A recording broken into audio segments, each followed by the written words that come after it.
Welcome back. Namaste. This is the Tarot Card of the Year reading for the Strength card. Whether you interpret this card as the number 11 or the number 8, I intentionally didn't put the number on the title for the reading today, though this deck does number it, number 8. And there's something I really am loving the artwork in this deck. It's providing a lot of food for thought. The way this beast is connecting to the cosmos, focused, looks at us, looks towards us, has the tail of a dragon, radiates from the earth, from the sunflower, fully fiery beast, yet comfortable in the darkness. There's just something kind of brilliant about this. Also, that there's a lot of shapes in this deck that support the spread that I developed for this event, the Nautilus spread, which is buried here somewhere. I'll just put it on the table. I will share it and talk more about it on Sunday. I am doing a wrap-up for this, and I will summarize and bring insights from all 22,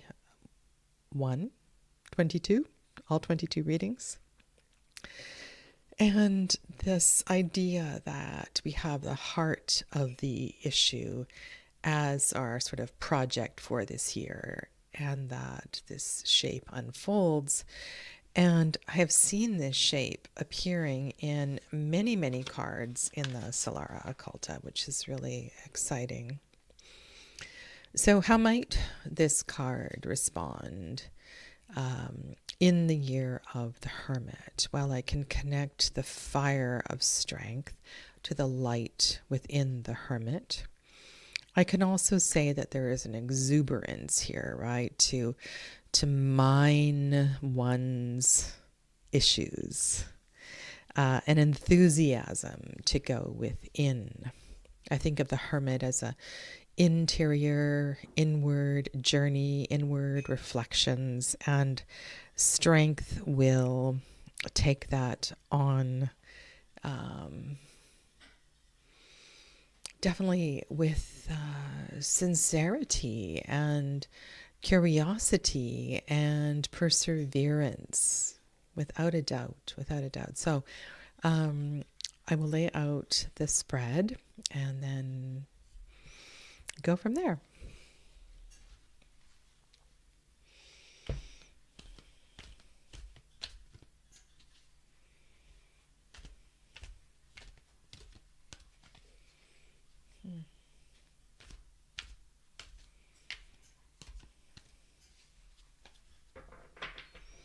There's definitely something about the connection and the way that strength is responding to the cosmos.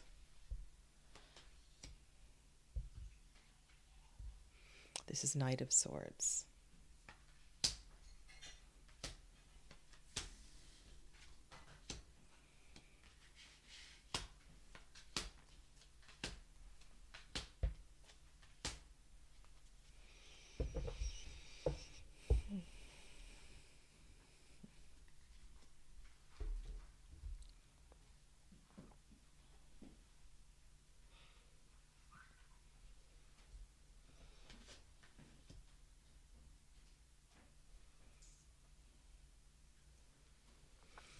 Definitely a willingness to stir things up. At least starting out that way. I think the Knight of Swords kind of gets a bad rap.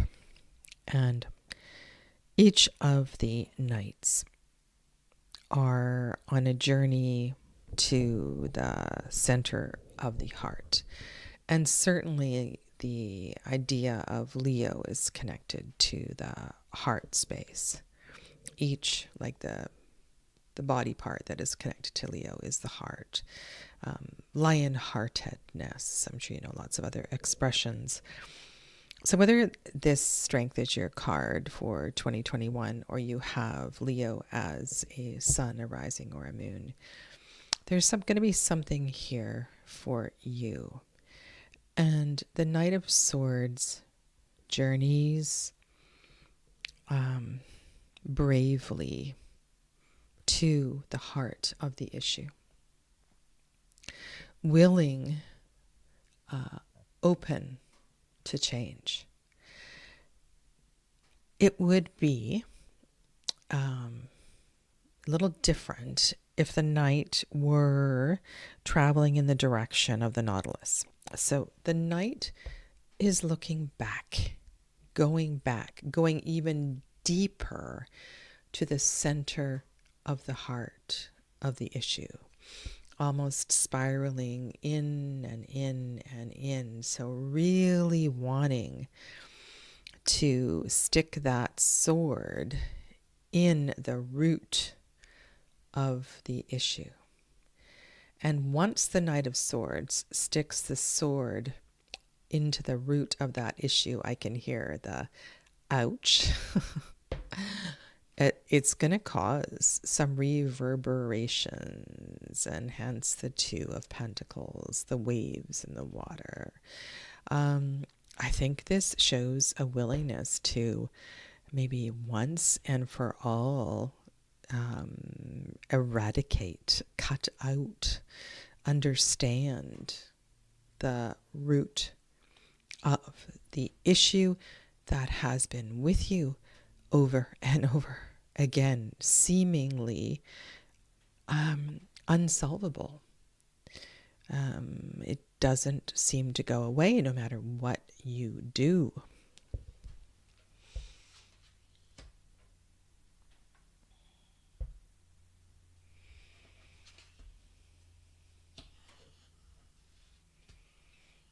Okay. Seven of Pentacles and Two of Cups coming up here. Love the energy of the Two of Cups, the sort of the flight. It feels like the Knight of Swords is on a winged beast, but is it? I guess so. These are wings. Wings. Flying through the air. Flying through the air to the Two of Cups. The root of the issue is at the heart of the Two of Cups. The healing, the Caduceus energy is there at the Two of Cups. And the Seven of Pentacles sits overhead. So saying, all right, really important. Let's not micromanage this. Let's step back and observe. Let nature take its course. Let the wound, let's call it a wound, okay? Let the wound ooze and be revealed so that we can understand. Now, I haven't addressed the Hierophant, which was at the bottom of the deck, the bookend card. The one that holds space for the year, for the whole reading. And perhaps the Hierophant here is simply receiving the information. Perhaps one day you can use this as a teaching to share, but I feel like the Hierophant here is simply holding space for you to journey through this challenge. You have a 2 and a 2.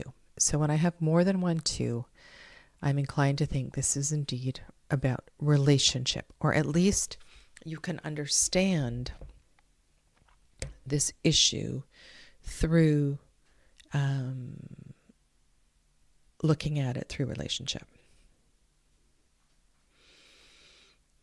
A relationship, or perhaps even multiple relationships. So this is something you're going to want to really, you're going to want to be strong here, for sure.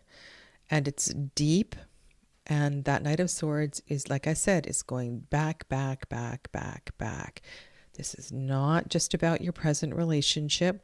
This is older. This goes back. Maybe your first relationship, your second relationship, going back, going deep. May even be mirrored in what you witness in your parents or other relationships that kind of smack you in the face. So this is the year to heal that, to heal the root of the wound. Maybe this is why relationships don't work out. Maybe this is, it's time to heal this, so that Knight of Swords, you can journey on and do other things. But this hasn't been solved yet.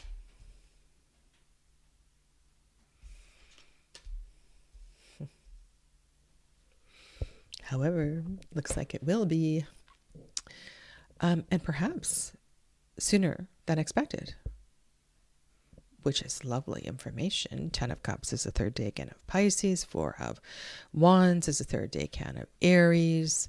So something about these final decans of these signs, maybe. I never promise timing or anything, but 10 of Cups winds something up and allows you to release it. So I guess there's a question of how. How can you hop on that winged horse and dive to the heart root of your stuff? I'm going to, in this part 2, go into use the transparent tarot as I've been doing in all the readings. And the Hermit is represented by a mountain. And so like everything is within this grand mountain. So it's like you're the hermit going in through the passages in the cave, kind of like in Lord of the Rings Part 1.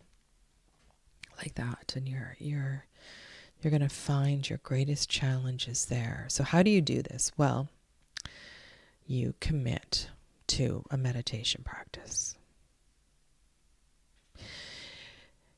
You commit to some sort of thing that's going to break you open, make you bleed.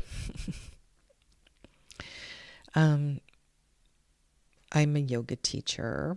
I've been through lots of yoga sadhana, and there are different approaches here. So if you are doing, and I'm using this as an example because if something might come to mind, that a different way you could approach this. So I've been in certain retreats, yoga retreats, or teacher trainings, or different workshops where the instructor had you stay in a pose until you cried. And this happened in mountain pose, the one where you just stand with your arms at your side. It was very powerful. I've done this in in Warrior One. I've done this in a seated posture, and it can be done in any number of postures. But the idea is, you just stay until the emotions arise. And you let the body shake. And you let the tears come out. And something, it's like a pin will drop.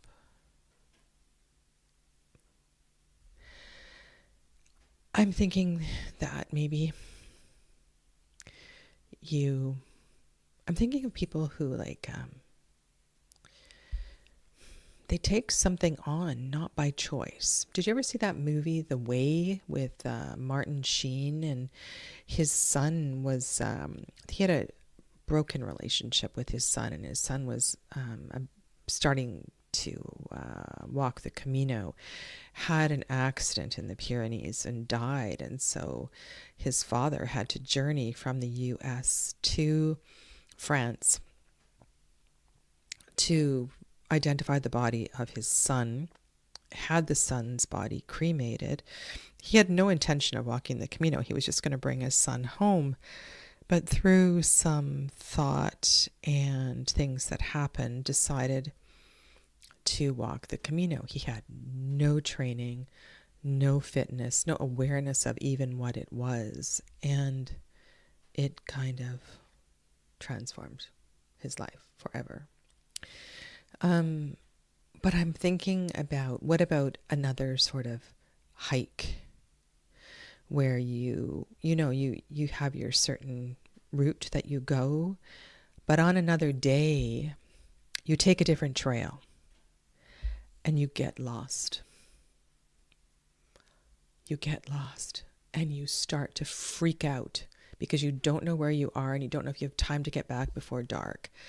So it's this kind of a thing that,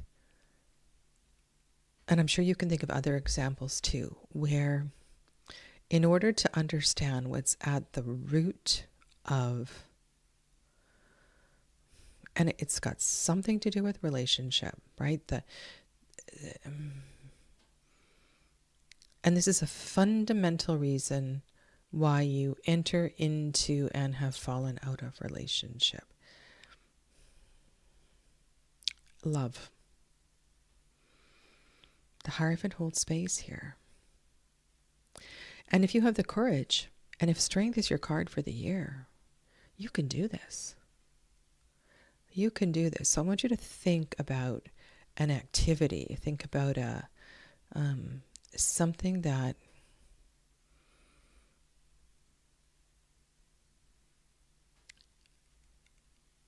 would get you there. Some kind of 40-day challenge or something. I commit to going to, or I don't know, maybe you go every day to the pool and you swim. But I think that 10 of Cups says, if you figure out how, you're going to work through this, because 10 of Cups is the culmination of the emotional pattern. It's the end. It's the end of the cycle. It's the end of the zodiacal year. It's the saturation point, and this shall pass.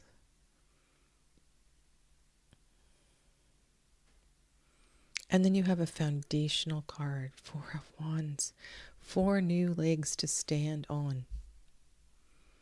4 new legs to stand on. And I know some of you are looking at this reading and going, ooh, I'm going to find the love of my life and end up getting married this year. I think there's more going on here than that. And I want you to keep in mind, this is looking at your journey of strength in the year of the Hermit. And of course, there's different ways you can interpret this.